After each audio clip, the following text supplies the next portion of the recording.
We're up here at Pure Gold with the owner, Bill Hollam.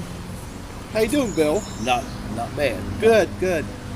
Could you give us some history of how you got started up here? Well, I was in Georgia in the gold fields around Dahlonega and down in through there, and that's where I started prospecting back in 79, 80s, and in through there, and then I sold out down there in I think it was 87, 88, 89, right in through there, and moved up here. Well, I had got hurt in a car accident and stuff, and so I had to slow down in life and stuff. So You used to be a NASCAR driver. well, yeah, I drove. I had cars, owner, and drove. So you had a pretty exciting life. Yeah, it was, and we ran ASA and different races and stuff like that. But the prospecting I actually started, like I say, down in Georgia in the gold fields down there. I had a place down there, and then like I say, sold out and stuff, and then moved up here, and then I was hurt in a car accident, and so I had to slow down in life, and so I tried to find a place with a creek and stuff. Now, I didn't even have any idea there was gold there. So how did you find out? Well, I went to Ohio State, was going there when I was in Dodd Hall up in Columbus, and I started looking at gold records and stuff like that. Come to find out that Bainbridge was an old gold town where they had mines and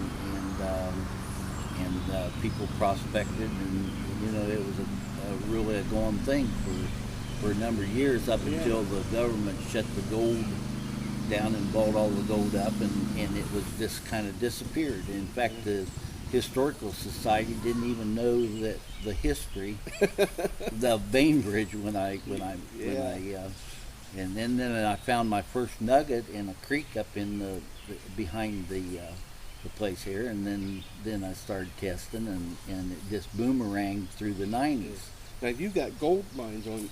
Yeah, gold mine on your property. Yeah, there's actually the old Hollam mine is actually, it isn't actually on this particular property, but I lease the property that the old gold mine is on. And when does that date back to? It dates back to the 1800s, and then they when the government shut everything down with gold, that it just disappeared. Old Mr. Carlisle was the owner and stuff, and then I think he started making moonshine after that. Well, you got to make a dollar, right? Yeah, right. That was in the 20s, wasn't that right? It was from 1900 to the 20s. I mean, I've got literature in the newspapers from clear up to 33. Yeah, I seen that today this morning when you brought it down. Yeah. Real interesting stuff. Oh yeah, and you just can't believe how many people was mining here at that particular time. So it's sort of like the Klondike, wasn't it, back in those days? Yeah, because there at that particular time there was 9 bars in Bainbridge, and the people used to take their gold in there. Oh yeah, they was mining pretty happy, wasn't it? Right. And then the bank, Rockhold Brown Bank, tried to buy the land that the one mine was on, the first one that they found here, and they raised the price so high that the bank couldn't buy it and stuff. And that bank is still in existence, and it didn't fail during the Depression either. He was pretty solid with his gold backing back in, wasn't he? Mm-hmm.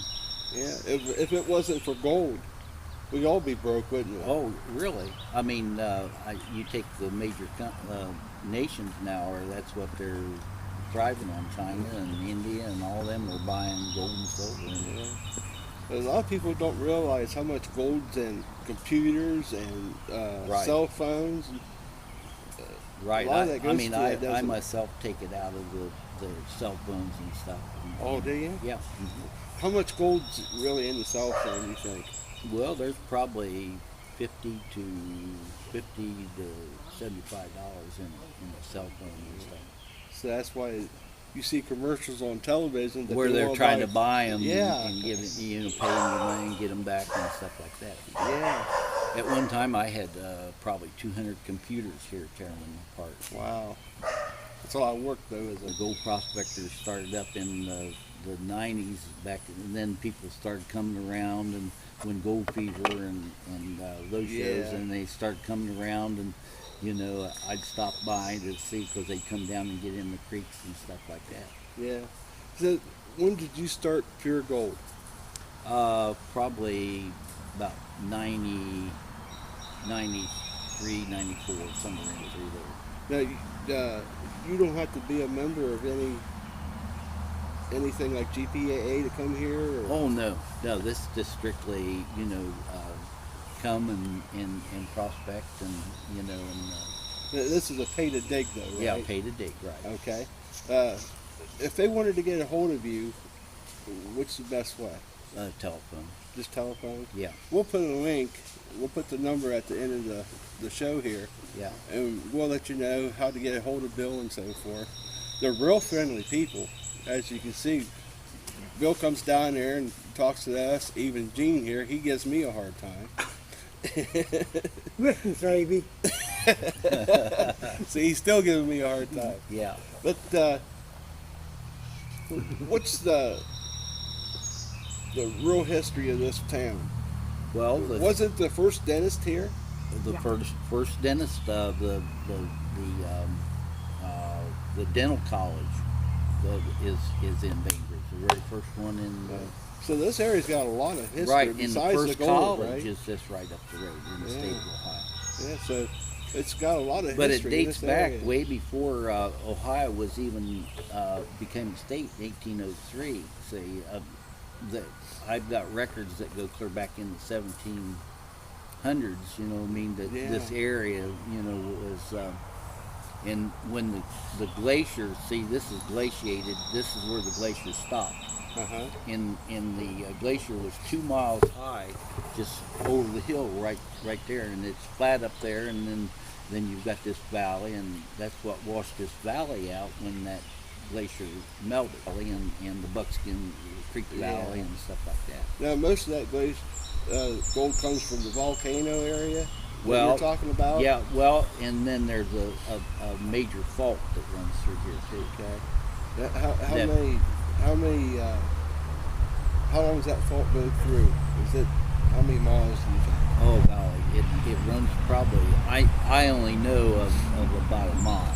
A mile. About a mile. I've never followed it any further than one mile. Where does it start with that you know we're at? Well, actually, right here in the creek, it's taken the bedrock and just heaved it up and stuff, and it's actually setting on its side and stuff. Oh, okay. Yeah. So we're really prospecting on the fault line. Right by the fault line. Yeah. Yep. And then, like I said, there was some kind of volcanic action back up in behind here and stuff, and then there's, you know, the way it comes down out of there and stuff, and you know, we find, you know, some gemstones and stuff like that have been. What's the biggest piece of gold you think came out of this creek? Oh golly, we find a lot of them about the size of the end of your finger. That's a pretty good size nugget, isn't it? Yeah, Especially decent. for Ohio. Yeah, right. Yeah. So how much gold do you think you got out of there through the years? Oh God, I couldn't. I really wouldn't have no idea, because I had somebody that bought my gold that was pretty well to do and stuff. Yeah. When I had it, but that was about $300 an ounce too. Yeah. Now today's prices, Right. be a happy man, Yeah. wouldn't you? I just wish I could prospect like I did one day, Yeah. where I could get in it early in the morning and then, you know, get out in the evening and stuff like that. Well, a lot of younger people has problems too, you know. Yeah. Well, like I said, I'm just about, you know, losing control of my legs and stuff. Yeah. I just can't pick up a lot of weight and stuff like that anymore. And it takes a lot to prospect. You got to be Takes a lot of work to prospect, right doesn't to it? get your equipment in and get it out. And I'd get so tired back in the 90s that I'd have to, after 8, 9 o'clock at night, I'd have to take my truck and pull my dredge up out of the water with the truck. That's when you're tired. Right, yeah. You know, when you get out of the water, you feel heavy anyways because the water's keeping you buoyant more or less. And then when you try to get up and start walking, you feel like a ton of bricks. Oh yeah, especially when you get up out of that hole and get what you've dug and stuff. Yeah. And, Kind of makes you want to stay in the hole longer, doesn't it? according how cold the water is. Yeah, yeah, that's right. And then prospecting, you know, I mean, clear up until December. Usually, the prospecting ends about December the 1st or somewhere 8th or somewhere in through there. You have to have a pretty good, like an 8 mil suit. Yeah, I'll do. Yeah, I'll do. For that. Because the water gets a lot colder in the fall and stuff. According to what the fall weather's like. Yeah. Now you have a lot of people come here from all over the Right, the place, Canada, New York, people like say from Arizona have came in and out Yuma and I had a couple from New York that would come in every year. They'd stay in Yuma all winter. I met them last year, I believe. Yeah, up here. Yeah. Yeah, there's real nice people. Yeah. But I've met so many nice people. You know, the gold prospecting people from Michigan and just everywhere in the United States have, you know, came in and heard about it that I've met over the country and stuff and through Those prospectors are really unique people. right. They're real friendly people right. and family oriented. And Yeah, they are. I mean, they're just it's everybody's just been so nice. yeah, everyone that I've ever met. Yeah. And they're willing to teach you anything they know. Right. If you don't know, you ask them.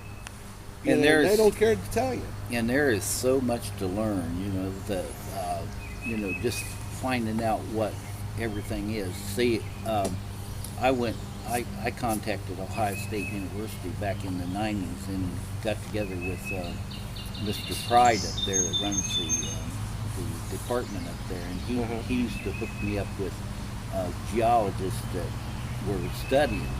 And they would come here and stay all summer, you know what I mean, and work and then I had one boy that did his thesis on the mine and the gold prospecting and stuff here. So, in fact, I was supposed to have a student this last year, but it ended up when I had some health problems and stuff. Yeah. And I wasn't able to get together and do like we did before, you know, because the Stewart, which was the geologist that came here and worked with me and stuff. And he learned a lot, and I learned a lot. Yeah, that's when even geologists, they want to learn more and more every day. Sure. Yeah. And that combines with the prospecting and so forth. There is so, you know, just the rocks that have the gold in them and the quartz and learning, you know, how the gold, see the gold actually came from the sun. It just wasn't here in the earth. And when the sun explodes and puts some particles out there, then it collects in over, you know, the 4.5 million years up here, you know what I mean? Yeah. So, when did you guys open here for the public to come? Probably about 10 years ago, probably. 10 years ago? Yeah, probably about that. Yeah, You've it's seen been- all kinds of people. Oh and- my God, yeah. So many people from all over. It's hard to remember them all until you see their faces again. Yeah, then you still kind of. Yeah. But yet, what's it cost to come here? Well, it all depends on, you know, what you want, because see, some people will come here with 4-inch dredge, some people with 3-inch dredge and whatever, and I basically go by, you know, donation and stuff like that, price on anything, you know, Yeah. and just they know, you know, what it's worth to them, you know what I mean? Right, yeah. And in that way, you don't get into a situation where a person just really hasn't got the money to prospect and stuff, and you know. Yeah. There's a lot of people stays here weeks at a time, or right. even In months. months at a time. Yeah. Yeah. Yeah, I had some fellows from one from Michigan, one from St. Louis, over near St. Louis, and they was here about a month. Gee whiz. So And then I had another couple that was running a trommel, and they were here a month also. did they get a lot of gold? Apparently, Yep. they must have. Right. Yeah, that's good. It's good to see people get that. It makes me feel this is happening for them. You know. Right. To see somebody and find their first gold, and then somebody that when you turn around and see somebody got a third of an ounce or a half an ounce or whatever, or somebody finds a decent sized nugget. Yeah. So That's great. So if you guys ever want to get a hold of Bill, they're real nice people. As you can tell, he's down to earth, just like the rest of us. And thanks a lot, Bill. I appreciate it. Yep. And if there's anything, if somebody just wants to call and get some information, about prospecting, because like I said, I basically teach it. I have 120 kids with the Pink Valley every year, and I give them all a piece of gold, and we take material out there and they hand it out.